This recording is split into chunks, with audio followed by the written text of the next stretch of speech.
La liberté a un prix. Et c'est exactement le moment où je dois te poser la question, quel est le prix que toi tu es prêt à payer pour la liberté? En tout cas, bienvenue sur Un Chrétien Lambda. Aujourd'hui, on va discuter du thème de la liberté et de ce qui se passe actuellement dans le monde, ce que je trouve particulièrement fou. Aujourd'hui, si tu l'as remarqué, de plus en plus les gouvernants essaient de s'accaparer un peu plus de notre liberté. Et quand j'observe ce qui se passe, je pense à énormément de choses. Et je me dis, voilà, c'est triste. C'est triste le monde dans lequel on va vivre. C'est triste le monde dans lequel on va faire grandir nos enfants. Et c'est triste le monde dans lequel ils vont aussi devoir vivre. En tout cas, c'est à nous de se poser la question, est-ce qu'on veut permettre cela?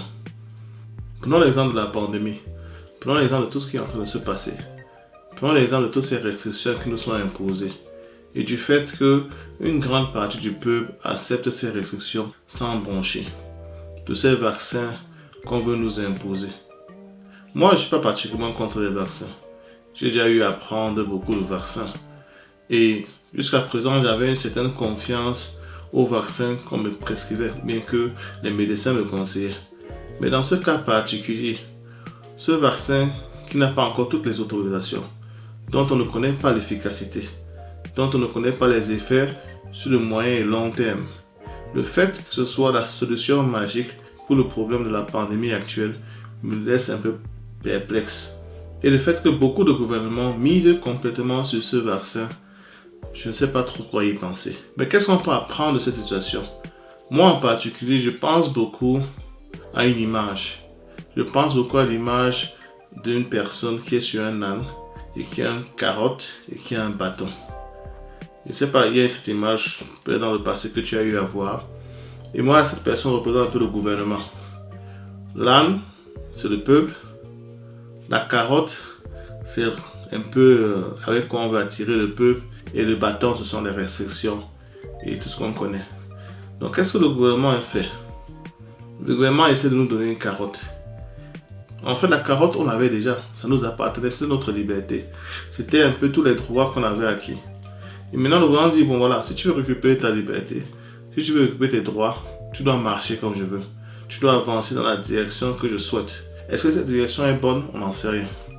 Où est-ce qu'elle va nous mener? Personne n'en sait rien.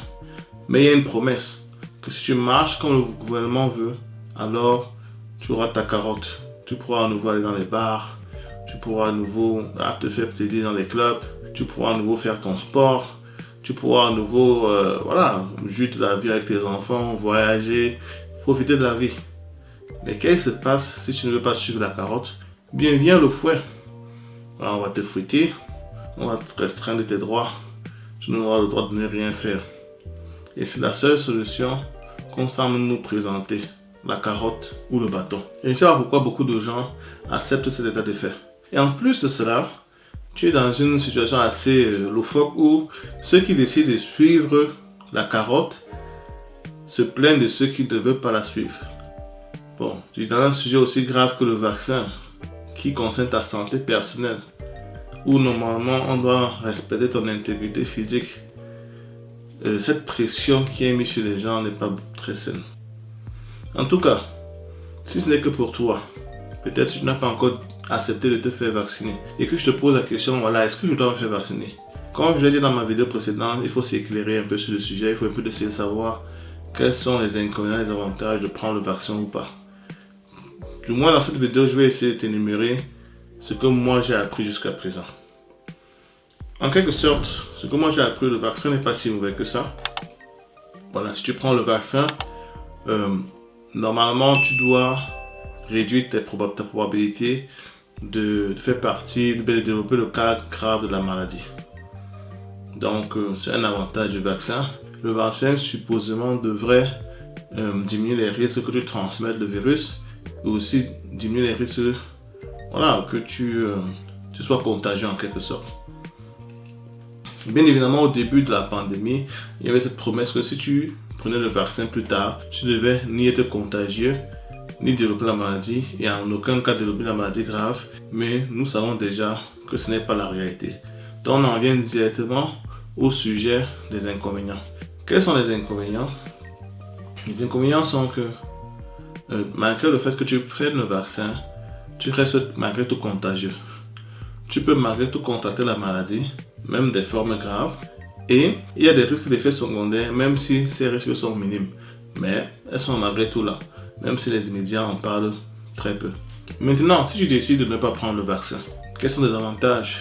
Bon, moi je dirais que ton seul avantage, c'est que tu peux attendre de voir s'il n'y aurait pas une autre solution qu'on puisse proposer à la population que le vaccin. Tu pourrais attendre qu'on développe un vaccin un peu plus stable que celui qui nous est proposé actuellement. Peut-être un vaccin qui aura passé toutes les autorisations. Donc, je pense que ce sont plus ou moins les seuls avantages que tu as en tant que non vacciné pour le moment. Mais sinon, tu as énormément d'inconvénients. C'est-à-dire, si tu attrapes le virus, tu as de plus grandes chances de développer la maladie grave, c'est-à-dire d'avoir des troubles respiratoires, de te retrouver en soins intensifs. Et bien évidemment, tu peux potentiellement transmettre la maladie à tes proches. La probabilité est un peu plus grande quand tu n'es pas vacciné.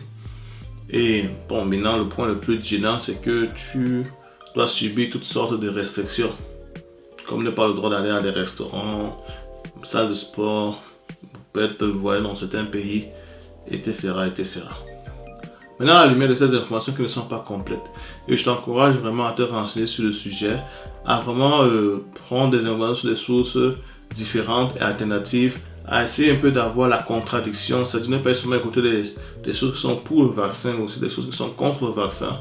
Moi, je ne suis pas de ceux qui croient que ce virus n'existe pas, il existe. Il y a des gens qui en sont tombés malades, il y en a qui en sont morts, et il y a des gens qui en meurent toujours aujourd'hui, vaccinés comme non vaccinés. Donc, moi, je prends vraiment très au sérieux cette situation.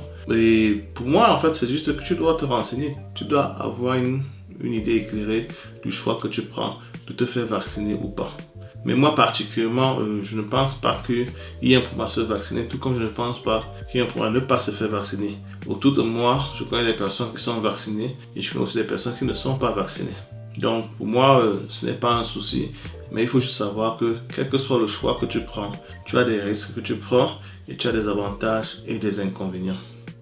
Ce que moi je trouve dommage, c'est cette société qu'on est en train de créer, où parce que tu décides de ne pas te faire vacciner, c'est comme si on veut te mettre en marche la société. On commence à te prêter des intentions, te traiter de complotiste, vouloir faire croire que tu ne comprends pas bien, mais que tu veux mettre consciemment en danger les autres. Je pense que ce n'est pas quelque chose de très sain.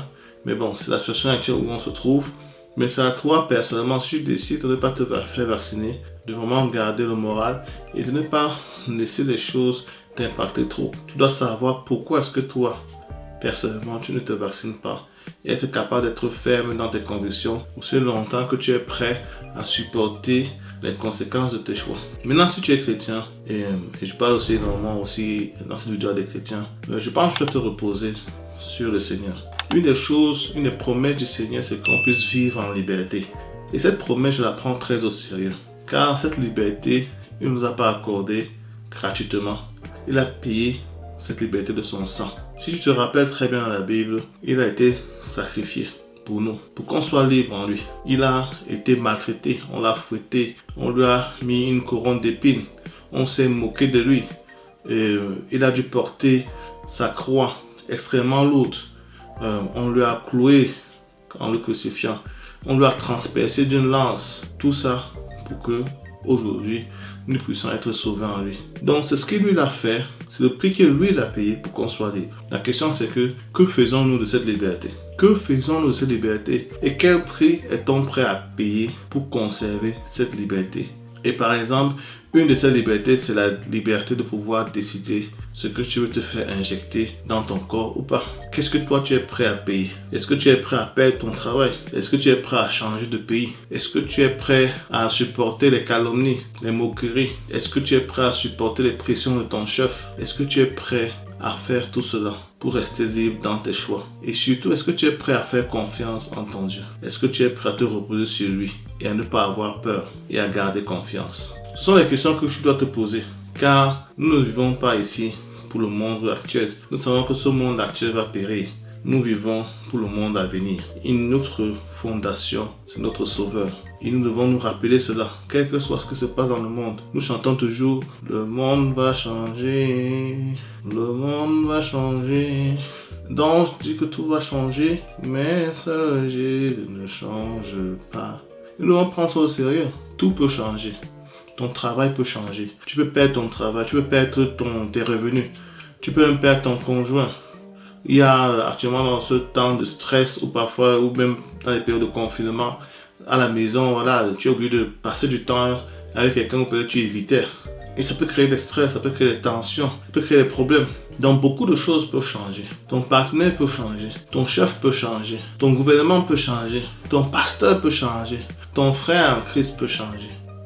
Mais celui qui ne change pas, c'est Jésus-Christ. N'oublie pas ça, quel que soit ce qui se passe dans ta vie. En tout cas, merci de m'avoir écouté. Donc, donne un pouce bleu si ça t'a plu. Partage autour de toi. Et n'hésite pas à t'abonner pour qu'on soit plus grand dans la communauté. Hein? Et rejoins-nous. Au fait, sur la page Facebook, tu peux aussi poster des choses, tu peux poster tes avis, tes témoignages, tout ce que tu veux. J'ai une page Facebook. Donc, n'hésite pas à faire un tour, à t'abonner aussi sur la page Facebook. Abonne-toi aussi sur la page YouTube. Soyons nombreux, échangeons entre nous. Hein, voilà, j'échange, je te partage un peu mes expériences et mes avis, mais j'aimerais aussi connaître les tiens. Donc n'hésite pas à partager, à écrire dans les commentaires, à liker et à t'abonner. Donc on se dit à très bientôt et que le Seigneur te bénisse.